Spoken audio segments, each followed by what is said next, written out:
Racontez-moi. Je croyais en Issa, j'ai rencontré Jésus. Voici tout de suite le témoignage de Jamel Attar. Je suis d'origine marocaine et j'ai été élevé comme musulman par une famille de tradition musulmane. Et dans le biberon, on m'a mis 3 choses. Jésus n'est pas mort sur la croix. Les chrétiens ont falsifié la Bible. Et les chrétiens prétendent que Jésus est Dieu, qu'il y a la Trinité, c'est faux. Et j'étais élevé avec ces 3 choses.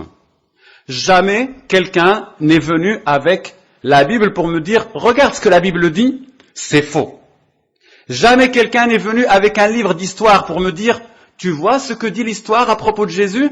Il n'a jamais été crucifié et pourtant les chrétiens disent le contraire ».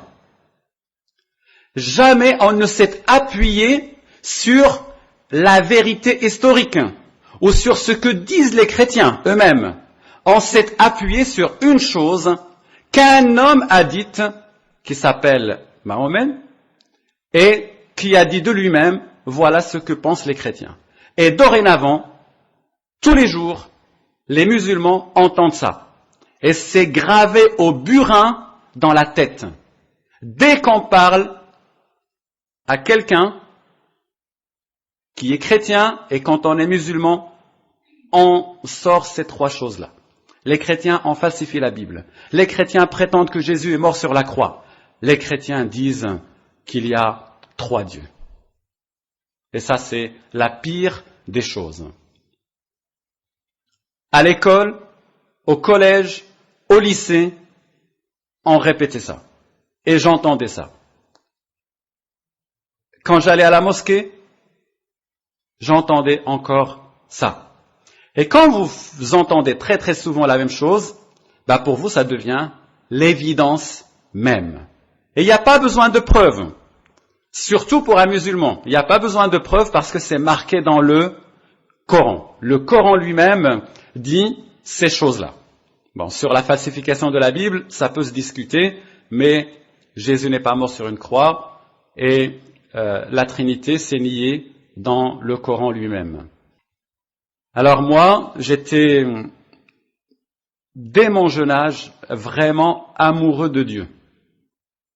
J'avais dans mon cœur une soif pour connaître Dieu. Je pensais que l'islam satisferait cette soif de Dieu. Et je me suis jeté dans l'islam à corps perdu, cherchant à satisfaire mon âme, à m'abreuver de ce que disait cette religion. Et je suis allé vers l'islam, puisqu'il n'y a que ça d'offert dans mon pays d'origine. Il n'y avait que ça que je connaissais, que mes voisins connaissaient, que le peuple entier connaissait. On ne pouvait pas savoir autre chose. On ne connaissait rien d'autre. C'est complètement différent de la France, où il y a une pluralité de religions. On peut rencontrer un bouddhiste au coin de la rue, on peut rencontrer un musulman au coin de la rue, un chrétien au coin de la rue. Au Maroc, on rencontre un musulman au coin de la rue, un musulman au coin de la rue, et encore un musulman au coin de la rue. Et là, c'est un peu difficile. Et en me plongeant dans la religion musulmane, j'ai commencé à pratiquer la religion, à vouloir la vivre exactement comme elle est révélée dans les textes, exactement comme le Coran et les textes qui s'ajoutent au Coran en parlent. Et en commençant à lire les livres, je suis tombé amoureux, on peut dire, oui, du prophète Mahomet. Je le trouvais formidable. Je voulais faire exactement comme lui. Tout ce qu'il faisait, je voulais le faire comme lui. Manger de la main droite, prononcer les mêmes formules que lui avait prononcées quand il a mangé le matin ou quand il a mangé le soir. Je voulais l'imiter en toutes choses, devenir semblable à lui dans tous les points de détail. Quand je me levais la nuit, j'avais des formules ou des prières à réciter que lui faisait. Même la rupture du jeûne pendant le Ramadan, il mangeait certaines choses et il fallait que je fasse la même chose.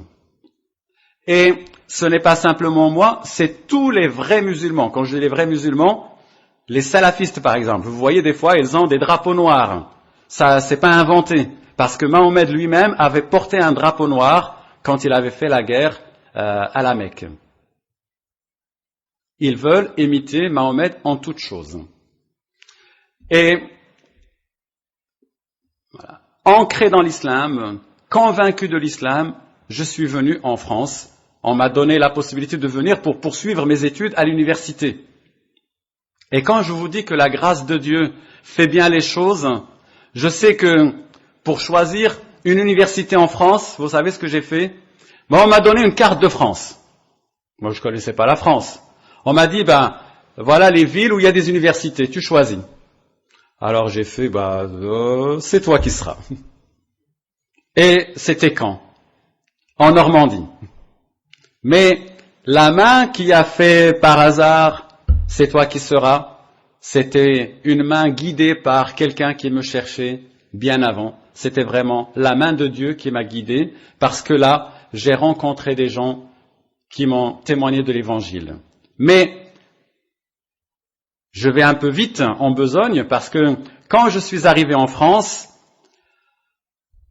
je suis arrivé avec une grande conviction de musulman, et j'étais en même temps convaincu que les chrétiens, en fait, c'est des gens qui savent très bien que les musulmans ont raison. Mais c'est juste par entêtement qu'ils ne veulent pas reconnaître la vérité. Et moi, je vais leur parler, alors là, ils vont tomber par terre, ils vont être convaincus vite fait, ils vont savoir que l'islam est la vérité, et voilà, je serai parmi les plus grands musulmans. Mais ça ne s'est pas passé de cette façon-là. J'ai rencontré une personne chrétienne pour la toute première fois au restaurant universitaire. Elle avait un stand sur lequel étaient posées des Bibles, et ça m'a étonné. Vous savez pourquoi? Parce que je ne savais pas que la Bible pouvait exister en papier. Les musulmans, dans les pays musulmans, en parlent tout le temps, mais on a l'impression que c'est un livre, j'allais dire, virtuel. Et c'est vraiment le cas. Parce que si vous sortez dans la rue en disant « je voudrais acheter une Bible », là vous pouvez vous faire claquer, pour le moins, insulter, mais en tout cas, vous aurez beaucoup de mal à trouver une Bible. Et donc, dans l'esprit des gens, la Bible c'est un texte virtuel, fantomatique, qui n'existe que dans la tête des gens. Et quand je le vois, ce livre-là posé pour la première fois, je me dis « oh, mais ça existe, c'est comme le Coran, c'est bizarre ». Alors je me suis approché de cette personne-là, et on a commencé à parler, et elle m'a dit, écoute, je connais des chrétiens, je vais te les présenter si tu veux, des jeunes. Alors moi j'étais très heureux, je me suis dit, en tout cas, des gens que je vais pouvoir convertir à l'islam. J'étais très enthousiaste. Et je me rappelle, vous savez, je vous parle de quelqu'un qui était vraiment naïf. On arrive et on a grandi dans un contexte où il n'y a qu'une seule religion et personne ne vous conteste. Et personne ne vous dit, mais ce que tu me racontes là est faux. Si vous dites Dieu est grand, tout le monde répond, ouais, amen. Si vous dites n'importe quoi, tout le monde est d'accord avec vous. Et quand j'arrive en France, j'avais l'impression que les Français, c'était comme des Marocains. Il suffisait de dire un mot et tout le monde allait dire amen. Et j'ai commencé à parler avec ces chrétiens, ils ont commencé à parler avec moi, et tout de suite je me suis rendu compte que c'était pas aussi facile que ça, ils étaient aussi têtus. J'arrivais pas à les convaincre. Mais vous savez, pour les convaincre, j'avais vraiment pas beaucoup de choses dans la main. Parce que, qu'est-ce que je pouvais leur dire? Ah, mais les chrétiens, mais vous avez falsifié la Bible. Ah, mais les chrétiens, mais vous dites que Jésus est mort sur la croix. Oui, c'est vrai. Mais vous avez tort. Non, on n'a pas tort. Mais si vous avez tort, prouve-le. Prouve-le-nous. Le Coran le dit. Ouais, mais le Coran, pour nous, ça représente rien. Ah, et là, on est coincé. Vous avez tort parce que le Coran le dit. Mais le Coran ne représente rien pour moi. Prouve-le-moi autrement. Et c'est là où je me suis dit, ça va être l'occasion de lire la Bible et de montrer absolument qu'elle est fausse. J'ai commencé à lire la Bible, et d'ailleurs, il y a beaucoup de chrétiens qui étaient très heureux de me l'offrir, Il faut toujours être content d'offrir une Bible. Parce que la Bible, c'est le livre le plus dangereux. Il peut vous changer, disait le slogan. Ne lisez pas ce livre, il peut vous transformer. Et c'est vrai. Parce que moi, je voulais, en le lisant, prouver aux chrétiens qu'ils racontaient n'importe quoi. Mais je ne savais absolument pas à quoi m'attendre. Comme beaucoup de personnes aujourd'hui, même les non-musulmans, même nos petits-enfants à l'école, ils ne savent absolument pas de quoi parle la Bible. Moi, je suis dans une école publique. Vous savez que certains enfants me disent que Jésus a vécu il y a 40 ans. C'est pour vous dire qu'on est dans une totale ignorance de ce que contient la Bible.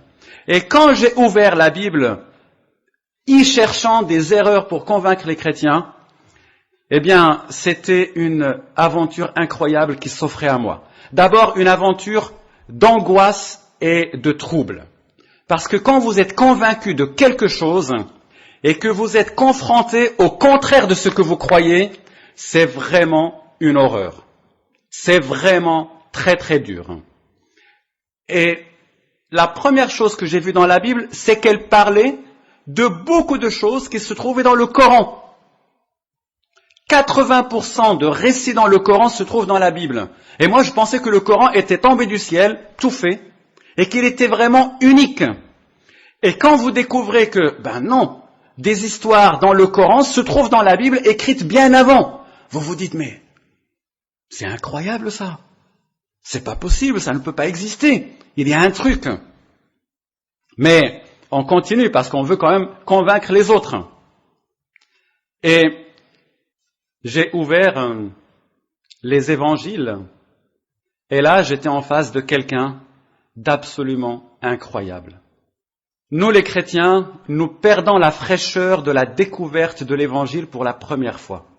Imaginez quelqu'un qui ne sait rien de Jésus, qui ne sait rien de l'évangile et qui commence à lire, il ne sait rien de Jésus, si je savais des choses, que Jésus était un prophète, qu'il était musulman. Ah bah oui, même Adam était musulman. D'ailleurs, tous les prophètes, tous les hommes sont des musulmans. Après, ils deviennent des chrétiens, c'est bizarre. C'est ce que l'islam dit, il prétend que tout le monde est musulman, que Jésus est venu annoncer l'islam, et moi j'en étais convaincu. Mais je ne savais pas que dans la Bible, il y a une longue histoire, il y a des évangiles qui racontent par le menu détail la vie et la mort de Jésus. Pour moi, ça se réduisait à quelques mots, c'est-à-dire aux 93 versets dans le Coran. En tout et pour tout, 93 versets sur Jésus. Sur 6226. Ça, c'est rien. Proportionnellement, c'est rien. C'est 2%. À peu près. Et quand j'ai commencé à lire les évangiles, je me rappelle, comme si c'était aujourd'hui, l'émotion de la rencontre avec Jésus. Cet homme qui était pratiquement un inconnu et qui devenait petit à petit une personne, mais vraiment particulière, une personne unique, une personne surprenante, une personne qui parle de manière totalement différente que ce que pouvaient raconter les autres. Quand je pense à ce moment-là, je pense en même temps au trouble que cela me provoquait. Parce que Jésus, vous savez, en tant que musulman, il m'attirait par ses particularités. Mais en même temps, il me faisait peur. Vous savez pourquoi ?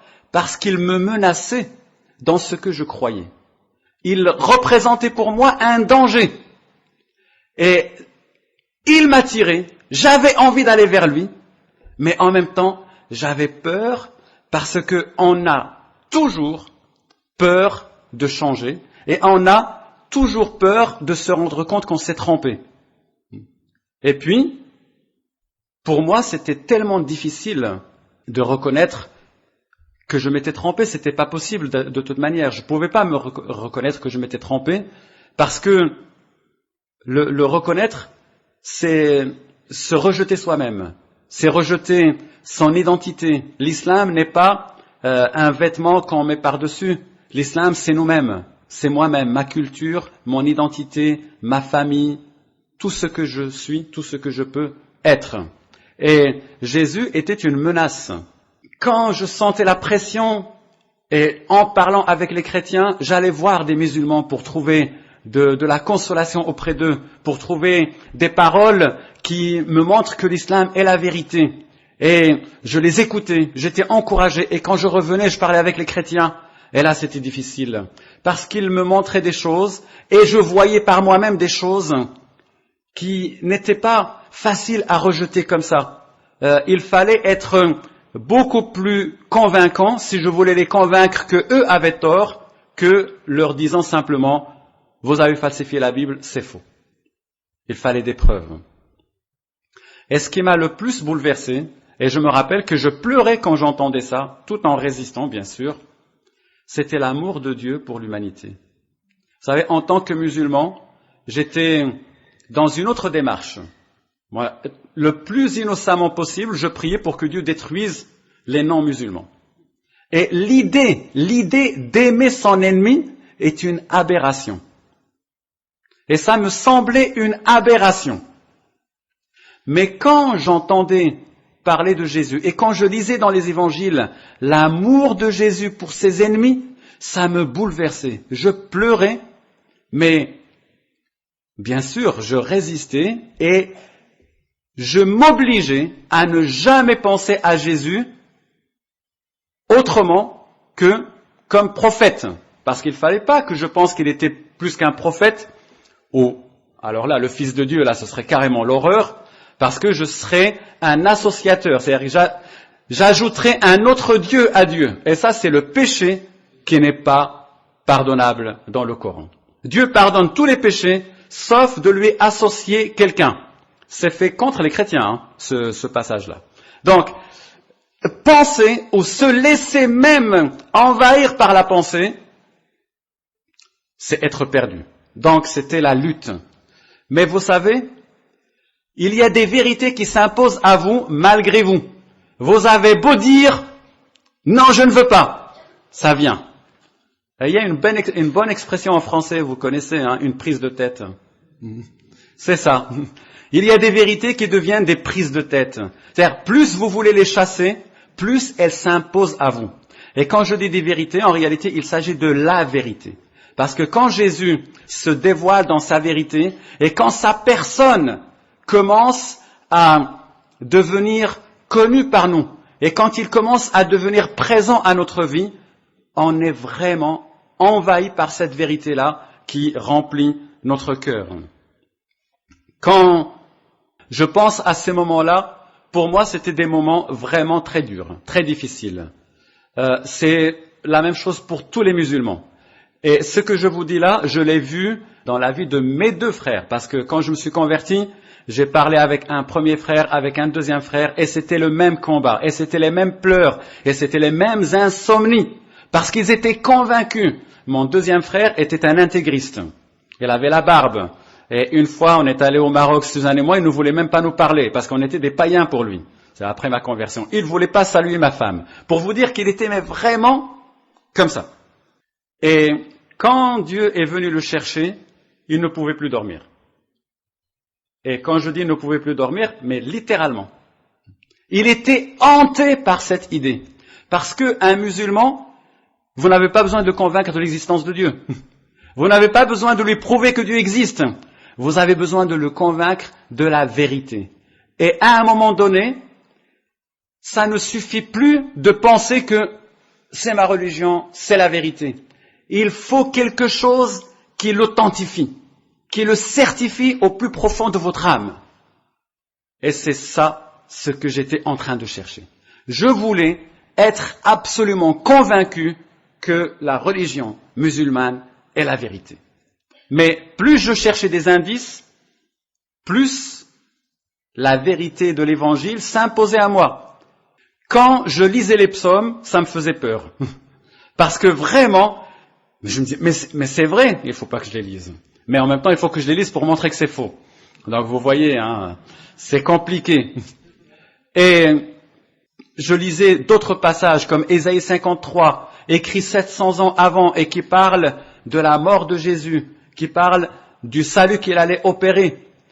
Et je me disais très souvent, mais pourquoi les Juifs et les chrétiens auraient falsifié la Bible?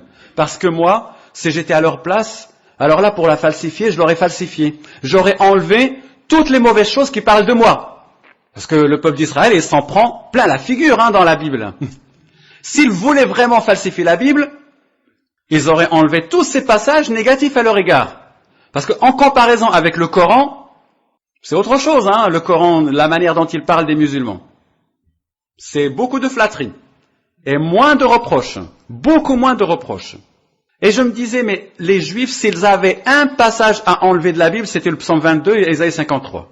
Moi, à leur place, c'est ce que j'aurais fait, quoi. Parce qu'ils sont là pour leur dire, vous avez tort.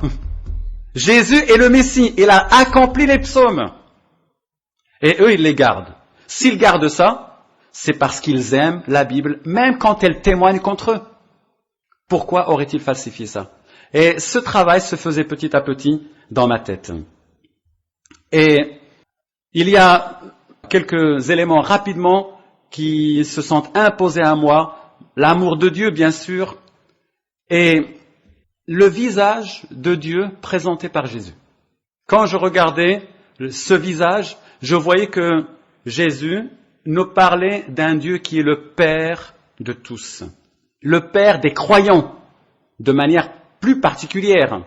Il est le Père de tous en tant que créateur, mais il est le Père des croyants en tant que celui qui les enfante à une nouvelle vie. Et c'est un Père qui vient pour avoir une relation avec nous. Moi, en tant que père, j'ai une relation avec mes enfants. Et lui, en tant que père, il veut avoir une relation avec nous. Ça n'existe pas dans l'islam.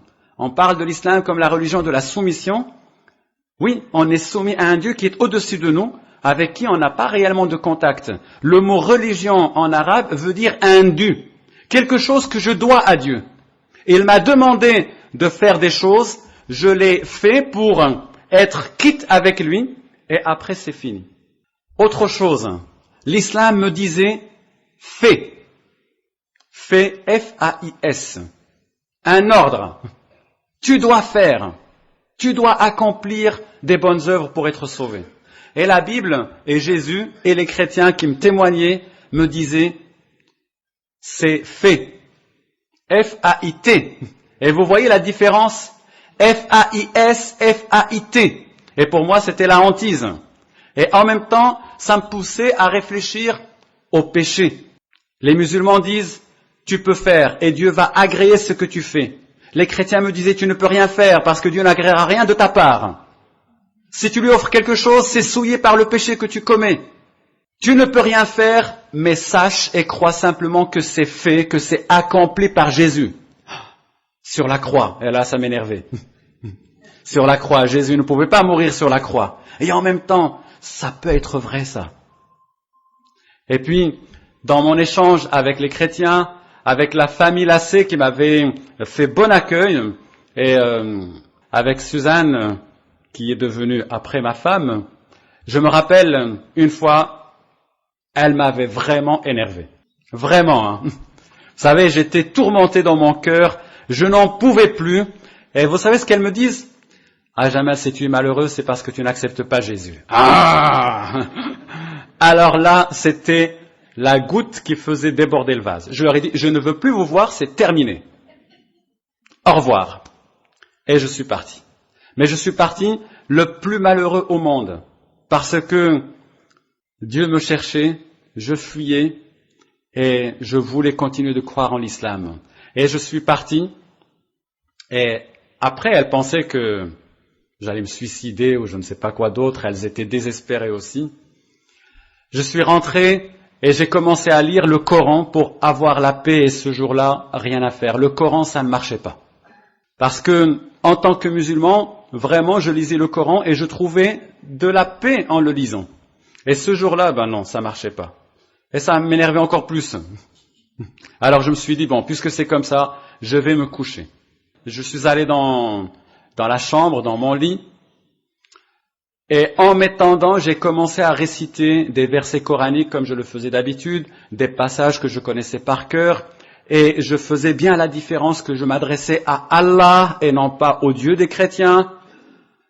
Et en même temps, il y avait beaucoup de chagrin, beaucoup de tourments dans mon cœur. Et tout d'un coup, alors que j'étais en train de prier Allah, que je ne pensais absolument pas à Jésus, la pièce où j'étais commençait à se remplir d'une présence incroyable. Et j'ai eu une grande frayeur, une grande peur. J'étais allongé sur le lit, je me suis redressé vite fait, et je commençais à dire, mais c'est qui? Et quelqu'un était là dans la pièce. Une personne. Je n'ai pas vu de mes yeux, de chair, mais des yeux intérieurs, était convaincu de la présence de quelqu'un là. Et tout mon corps commençait à trembler. J'avais des fourmis partout. Et je commençais à parler à cette personne. Mais qui es-tu? Et puis d'un seul coup, est-ce que c'est toi, Jésus? Est-ce que c'est toi? Pourquoi est-ce que j'ai pensé que c'était Jésus? C'est lui qui a mis dans mon cœur la vérité de sa révélation. Est-ce que c'est toi, Jésus? Et tout de suite après, j'ai dit un truc incroyable. Si c'est toi, je t'accepte. Et tout de suite après, j'ai commencé à hurler, non, je ne peux pas, je ne veux pas, je ne peux pas. Parce que dans ma tête, il y avait toujours ces choses-là. Jésus ne peut pas être mort sur la croix. Jésus ne peut pas être le Fils de Dieu. Les chrétiens disent n'importe quoi. Et quand je dis, si c'est toi, Jésus, je t'accepte, tout de suite après, je me dis, mais qu'est-ce que je fais? C'est du n'importe quoi. Et immédiatement, l'idée m'est venue, Dieu a mis dans mon cœur de téléphoner au pasteur, avec qui je parlais très souvent, et je cherchais à le convaincre qu'il avait tort, et lui il me présentait l'évangile. Et tout en marchant, je hurlais, non, je ne veux pas, et il y avait une main sur le dos qui me poussait. Quelqu'un était en train de pousser, moi je disais, non, je ne veux pas, je ne veux pas. Et quand je suis arrivé au téléphone, j'ai pris le téléphone, j'ai appelé le pasteur, je lui ai dit, il faut que tu viennes maintenant. Ils se sont dépêchés avec sa femme, parce que comme je m'étais fâché avec eux, ils pensaient que j'allais me suicider ou que j'étais vraiment déprimé. Alors, ils sont venus très très vite, et je crois que je n'ai jamais autant pleuré de ma vie. Quand il a ouvert la porte, je me suis jeté sur lui, et je sanglotais, je hurlais, et je lui disais, il faut que j'accepte Jésus. Il faut que j'accepte Jésus. Et il m'a laissé pleurer, et à la fin, il m'a fait asseoir, et comme il savait beaucoup de choses me concernant, il me dit, je vais te poser quelques questions, Jamel. Ah bon? Tu veux accepter Jésus? Oui, je te dis, il faut que j'accepte Jésus. Est-ce que tu crois que Jésus est le Fils de Dieu? Ça, c'était de la provocation.